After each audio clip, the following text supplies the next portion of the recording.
बच्चों, स्वागत है आपका अपनी हिंदी कक्षा में। बच्चों, आज हम एक कविता पढ़ेंगे जिसका नाम है पीपल। पीपल पेड़ आपने देखा होगा बच्चों, ये बहुत पुराने और बहुत सालों तक जिंदा धरती पर खड़े रहते हैं, हरे भरे सालों तक। तो ये ऐसे पेड़ हैं जैसे पीपल है और बरगद है। ये पेड़ जो है वो 100 साल से अधिक तक टाइम तक मतलब धरती पर खड़े रहते हैं। तो आज जो हमारी कविता है वो पीपल पेड़ के ऊपर है। पीपल का जो वृक्ष है वो एकमात्र ऐसा वृक्ष है जो कि मानव जीवन को उनकी प्राण वाहिनी वायु देता है, प्रदान करता है, शुद्ध वायु यानी ऑक्सीजन, जिससे हम सांस में लेते हैं। तो पीपल का पेड़ एक ऐसा पेड़ है जो कि ना सिर्फ हमें हमारी जीवनदायिनी वायु देता है, अर्थात उसके जो पेड़ हैं, उसकी जो पेड़ों की जो टहनियाँ होती हैं उसमें हजारों पक्षी होते हैं जो अपना क्वार्टर बनाते हैं, अपना घोंसला बनाते हैं और उस पर रहते हैं और उसकी छाया भी हमें मिलती है। तो आज पीपल के पेड़ के बारे में हम पढ़ेंगे कि वो हमारी जो अनेक प्रकार की जो आवश्यकताएं हैं उनकी भी पूर्ति करता है और हमें प्राणदायिनी वायु भी देता है। इसके अलावा ये हमारे पर्यावरण संरक्षण में भी हमारी सहायता करता है। तो अब हम शुरू करते हैं हमारी कविता, लेकिन उससे पहले हम कविता में आए हुए कुछ कठिन शब्दों के अर्थ जानेंगे जो इस प्रकार हैं। सबसे पहले शब्द है कानन। कानन शब्द के बारे में, कानन जो होता है उसका अर्थ होता है जंगल। जंगल शब्द है। वसुधा जो है वो आया है धरती के लिए। तमाल है वो एक प्रकार का वृक्ष माना गया है। तमाल एक प्रकार का वृक्ष होता है। करील यानी कटीली झाड़ियां। कटीली झाड़ियां। फिर है मृणाल। मृणाल होती है कमल की डंडी। कमल की डंडी जो पानी से बाहर निकली होती है और जिस पर कमल खिलता है। मराल का अर्थ होता है हंस पक्षी जो पानी में रहता है, पानी में तैरता है। निर्झरिणी यानी नदी भी कह सकते हैं इसको हम, और निर्झर सरिता भी बोला जाता है। इसके तो कई पर्यायवाची हैं नदी शब्द के। निर्झर होता है झरना। फिर हमारा अगला शब्द पावस। पावस कहते हैं बच्चों वर्षा को। मंजुल यानी सुंदर। फिर है विह्वल यानी व्याकुल। व्याकुल बेचैन भी कह सकते हैं इसको। अस्ताचल जहां सूरज डूबता है। जहां सूरज डूबता है उसको अस्ताचल कहते हैं। विलोक माने देखना या देखकर। फिर है रजनी का अर्थ होता है रात। वल्लरी का अर्थ होता है लताएं जो पेड़ पर लता होती है। निवास यानी घर। तो इस प्रकार हमने जाना कठिन शब्दों के अर्थों को। अब हम चलते हैं हमारी कविता की तरफ। तो कविता में प्रस्तुत पंक्तियों में जो हैं, शुरुआती जो पंक्तियां हैं उसमें ये कहा गया है कि कानन कहा यह है तरुवर पीपल, युग युग से जग में अचल अटल। इन पंक्तियों में कवि कहना चाहता है कि जो हमारा जो जंगल है उस जंगल में जो पीपल का वृक्ष खड़ा है यानी तरुवर पीपल, जो पीपल का वृक्ष खड़ा है वो युगों युगों से इसी तरीके से अचल और अटल है। यानी वो अपनी जगह पर आज का नहीं है बल्कि वो कितने ही युगों युगों से वहां पर खड़ा हुआ है। ऊपर विस्तृत नभ नील नील, नीचे वसुधा में नदी झील। यानी उस जो पीपल का वृक्ष है उस वृक्ष के ऊपर नीला आसमान है और उसके नीचे जो धरती है उस नदी में कई नदियां और कई झील हैं। उसके अलावा उसी पीपल के पेड़ के चारों तरफ तमाल का एक वृक्ष, जामुन के वृक्ष, इमली के वृक्ष और कई कटीली झाड़ियां भी होती हैं। जंगल में ऐसा तो है नहीं कि एक ही पेड़ खड़ा हुआ है, तो उसके चारों तरफ जो है वो आसपास जामुन के पेड़, इमली के पेड़, कटीली झाड़ियों के पेड़ और एक तमाल नाम का जो वृक्ष है वो भी वहां पर पाया जाता है। जल से ऊपर उठता मृणाल, जल से ऊपर उठता मृणाल। तो मृणाल का हमने यहाँ अर्थ जाना कि मृणाल का अर्थ होता है कमल की डंडी, यानी जब कमल जब पानी में लगा हुआ होता है तो पहले वो एक डंडी निकली होती है और इस डंडी के ऊपर छोर पर जो है वो कमल का फूल खिलता है, यानी वो कीचड़ से बहुत दूर रहता है। वो है इस तरीके से कमल का एक फूल खिलता है। तो ये जो पानी में से ये जो निकली हुई डंडी है ये कहलाती है मृणाल।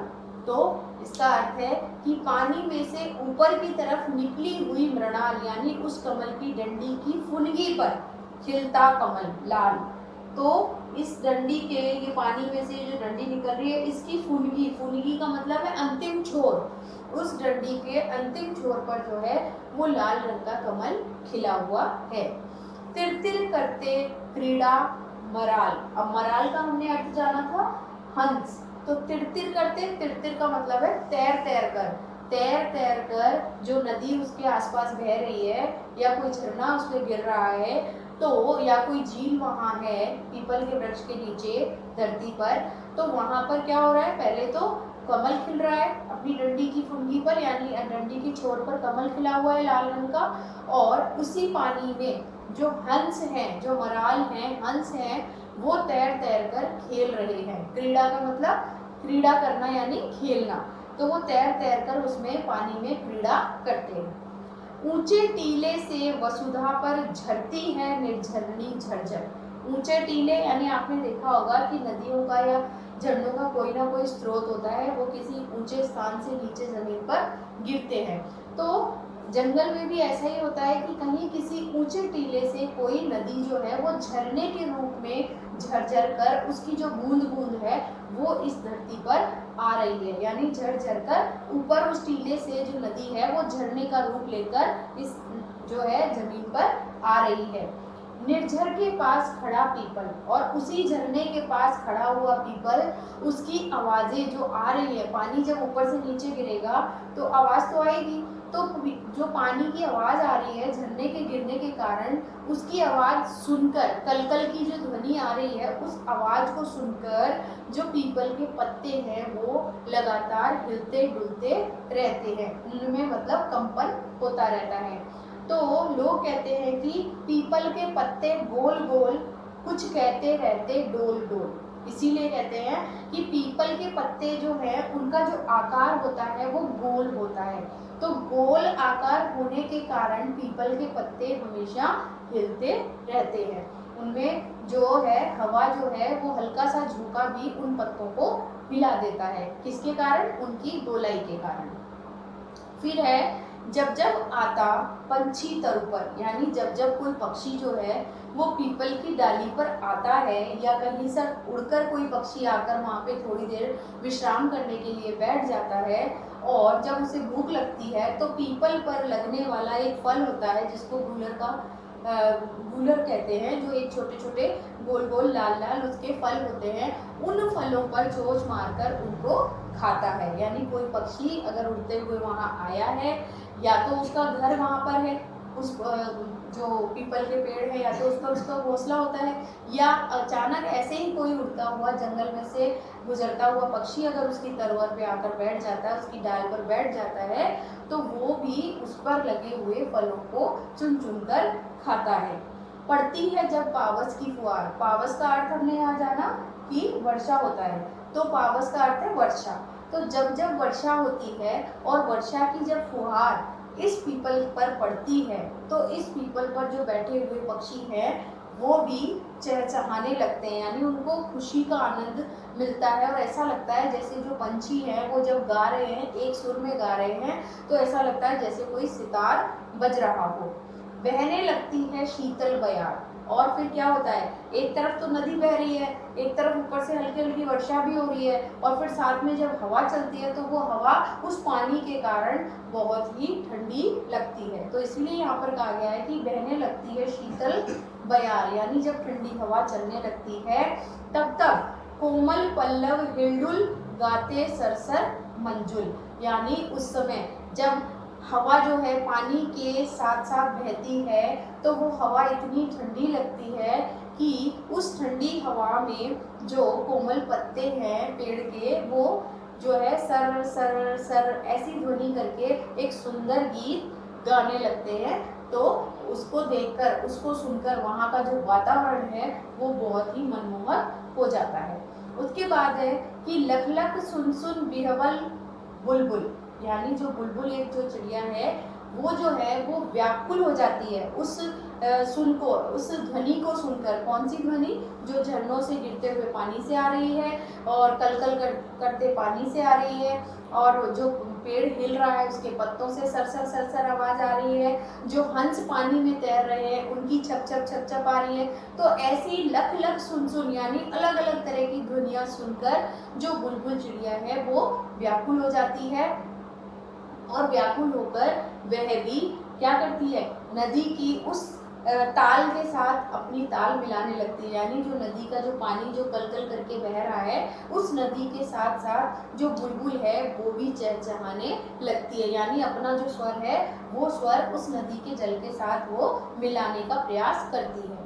पत्ते हिलते रहते रह रहे, यानी जो पत्ते हैं पेड़ों के जो पत्ते हैं वो लगातार हिलते रहते हैं। जितने भी हैं इसमें कोटर यानी आपने देखा होगा कि जो पीपल का जो वृक्ष होता है उसका तना बहुत मोटा होता है और उसके बीच में जो डालियां निकल रही होती हैं उनके बीच में अगर कोई छोटा सा होल है, कोई छेद अगर उसमें है तो उसको कोटर बोला जाता है, और उसी छेद को कई पक्षी अपना घर बना लेते हैं और उस कोटर में जाकर अंदर छिपकर बैठ जाते हैं। और कई पक्षी ऐसे हैं जो तिनकों से अपना घोंसला उस पर बनाकर तैयार करते हैं। तो इसमें कवि कह रहे हैं कि जितने भी कोटर हैं यानी जितने भी छेद उस तने में हो रहे हैं वो कोटर जो है वो सारे किसी पंछियों के या फिर गिलहरियों के घर होते हैं, वो पक्षियों के या फिर गिलहरियों के घर होते हैं। फिर कवि आगे कह रहे हैं कि संध्या को अब दिन आता ढल, सूरज चलते हैं अस्ताचल। अस्ताचल का अर्थ हमने जाना कि जहाँ पर सूरज डूबता है यानी पश्चिम दिशा, सूरज पश्चिम में ही डूबता है।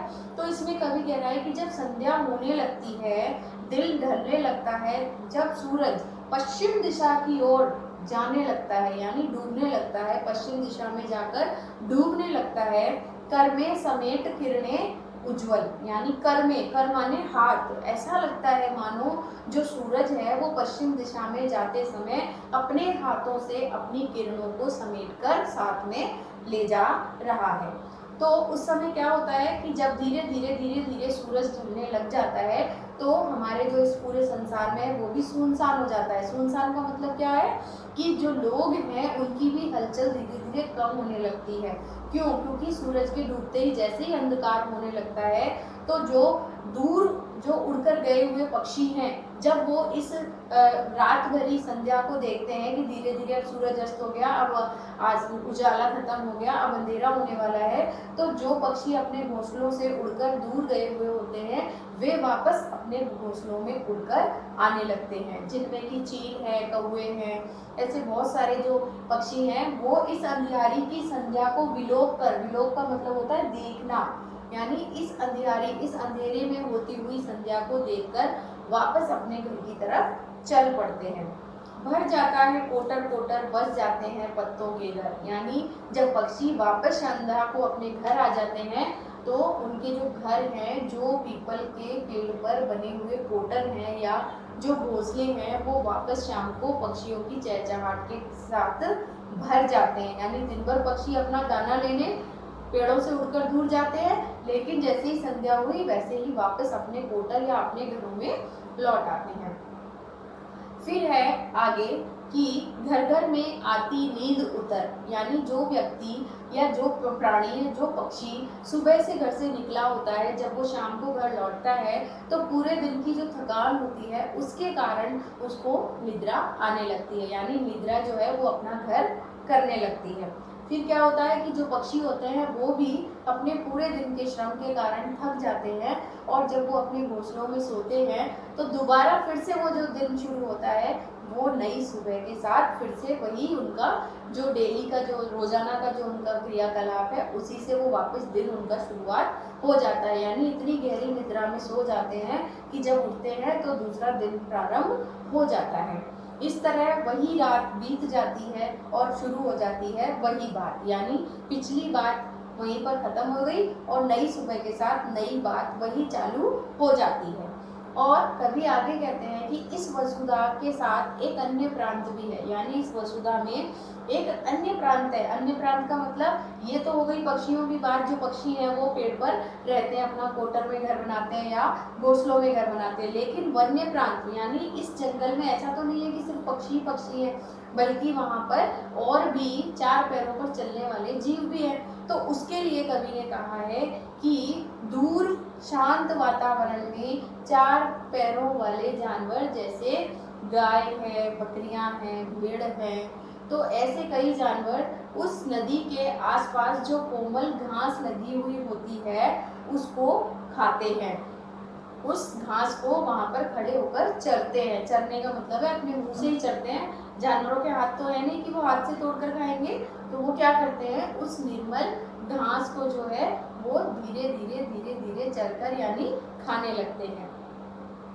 और कहते हैं कि रात भर जो चकोर रो रो कर अपनी रात व्यतीत करता है वो भी भोर होते ही शांत हो जाता है, और शांत होते ही जैसे ही नई सुबह होती है तो मोर जो है वो खुशी से अपने पंख फैलाकर नाचने लगता है। मोर के नाचने के साथ साथ कवि ने ये कहा है कि जो पेड़ों की लताएं होती है, यानी पेड़ जो घनी जो पीपल का वृक्ष है वो बहुत घना होता है, तो उसमें जो लताएं हैं वो लताएं आपस में एक दूसरे के ऊपर ऐसे क्रॉस में बढ़ रही होती हैं, ऐसे ऐसे करके, तो वो जो लताएं हैं वो ऐसी प्रतीत होती हैं कि वो मानो एक दूसरे का आलिंगन कर रही हैं, यानी एक दूसरे के गले मिल रही हैं। तो उनका वो जो आलिंगन है वो ऐसा लगता है मानो वो बहुत लंबा आलिंगन चलने वाला है। फिर जो कवि हैं वो कहते हैं कि इस नदी के बहती नदी के पास से या इस पीपल के पेड़ के पास से अगर कोई पथिक भी गुजरता है, पथिक यानी यात्री, अगर उस जंगल के रास्ते से कोई पथिक वहां से गुजर रहा है तो वो जो नदी वहां पर बह रही है या जो झरना वहां पे गिर रहा है, जो झील वहां पे बह रही है, तो वो जो है वो उस पथिक की प्यास को बुझाने का काम में भी आती है। पथिक जो है वो उसके पानी को पीकर अपनी प्यास बुझाता है, और फिर उस पेड़ के नीचे जब वो लेटता है तो थकान होने के कारण और नदी के साथ उस हवा के साथ मिलने के कारण जो ठंडी हवा चलती है उसमें वो जो पथिक है वो अपने जो है थोड़ी देर के लिए निद्रा लेकर अपना जो थकान है उसको दूर करता है, यानी या वो हवा जो है वो हवा ठंडी हवा उस पथिक की सारी थकान को दूर कर देती है, उसको थोड़ी देर के लिए वहाँ पर विश्राम मिल जाता है। और इस तरह से जब उसकी निद्रा लग जाती है तो वो ये भूल जाता है कि वो किसी जंगल में है या अपने घर में है। तो निद्रा जब आती है या थकान जब होती है और उस थकान में अगर आपको ठंडी हवा मिल जाए, पीने को पानी मिल जाए और लेटने के लिए कोमल कोमल घास मिल जाए तो फिर वो भी आपका घर बन जाती है, यानी जो पथिक है जो थका हुआ है वो उस जगह को उस वातावरण को अपने घर के समान समझकर आराम से वहाँ पर सोने लगता है। तो इस तरह से हमारे जो कवि हैं गोपाल सिंह नेपाली, उन्होंने पीपल के पेड़ और उसके आसपास के वातावरण को बहुत ही सुंदर और सरल शब्दों में यहाँ पर उसका वर्णन किया है, और उन्होंने बताया है कि पीपल का वृक्ष जो है वो न केवल हमारे लिए बल्कि हमारे इस पर्यावरण को बचाने के लिए भी बहुत ही महत्वपूर्ण वृक्ष है। तो हमें हमेशा पीपल का वृक्ष लगाना चाहिए, पीपल के वृक्ष को कभी काटना नहीं चाहिए, क्योंकि ये हमारी प्रकृति को बचाता है और एकमात्र एक ऐसा पेड़ है जो कि आपको 24 घंटे ऑक्सीजन प्रदान करता है। तो इसलिए पीपल के पेड़ को हम प्राणदाता भी बोल सकते हैं। तो बच्चों, आपको ये जो अध्याय है वो अच्छे से समझ में आ गया होगा पीपल के पेड़ की क्या उपयोगिता है वो आपको समझ में आ गई होगी, और पीपल के पेड़ के चारों तरफ का वातावरण कैसा होता है वो आपको समझ में आ गया होगा। पीपल के पेड़ के जो पत्ते हैं वो हमेशा हिलते क्यों रहते हैं वो भी आपको समझ में आ गया होगा, क्योंकि पीपल के पेड़ के पत्तों की जो आकृति है, जो शेप है, वो बिल्कुल गोल होती है और वो जरा से ही हवा के झोंके से हिलते रहते हैं। उनके आसपास जो नदी बहती है उसमें जो कमल खिलते हैं, उसमें जो हंस तैर तैर कर क्रीड़ाएं करते हैं, और पीपल के वृक्ष पर हजारों पक्षियों के कोटरों में घोंसले होते हैं, गिलहरी के घोंसले होते हैं, पक्षियों के घोंसले होते हैं, और वहाँ पर आने जाने वाले जो पथिक हैं, जो राही हैं, वो भी उसकी छाया में लेटकर उस नदी का पानी पीकर अपनी प्यास बुझाकर वहाँ पर अपने घर जैसा वातावरण महसूस करते हैं। तो बच्चों, इस तरीके से हमने पीपल कविता के बारे में पढ़ा। अब अगली कक्षा में हम हल करेंगे इसकी अभ्यास माला। आज की कक्षा को हम यहीं विराम देते हैं।